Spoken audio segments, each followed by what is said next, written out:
என்னது England player சொல்கிறத எல்லா டீமே வந்து கேட்கணுமா?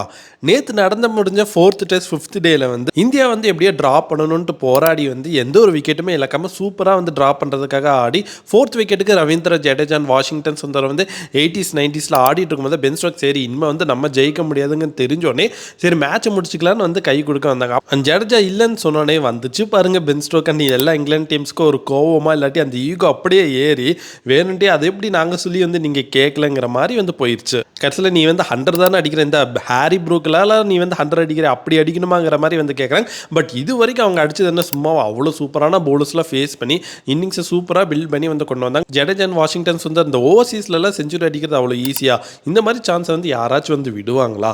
இதே பென் ஸ்டோக்ஸ் வந்து இந்த மாதிரி நிலைமையில 90ஸ்ல இருந்து யாராச்சும் இந்த ஓகே நம்ம ஹேண்ட் ஷேக் பண்ணிட்டு போய்க்கலாம்னா அவரு விட்டுருப்பாரா? அவங்களுக்கு வந்தால் மட்டும் ரத்தம், மற்றவங்களுக்கு வந்தால் தக்காளி சட்னி, அந்த மாதிரி தான் கதை வந்து இருக்குது. அதுவும் ஹாரி ப்ரூக்ல அப்படியே அழகாக ஊற்றி கொடுத்தல ரொம்பவே அநியாயம் தான் தோணுது. பட் பரவாயில்ல, நம்ம சைட்லேருந்து இந்தியா தரப்புலேருந்து எந்த ஒரு தப்புமே வந்து பண்ணாத மாதிரி தான் வந்து இருந்தது. ஸோ இந்த சுச்சுவேஷனை பற்றி நீங்கள் என்ன நினைக்கிறீங்க கமெண்ட்டில் வந்து சொல்லுங்கள். ஜடேஜா பண்ணது கரெக்டு தானே, இல்லாட்டி பென் ஸ்டோக் பண்ணது கரெக்டான்ட்டு சொல்லுங்கள்.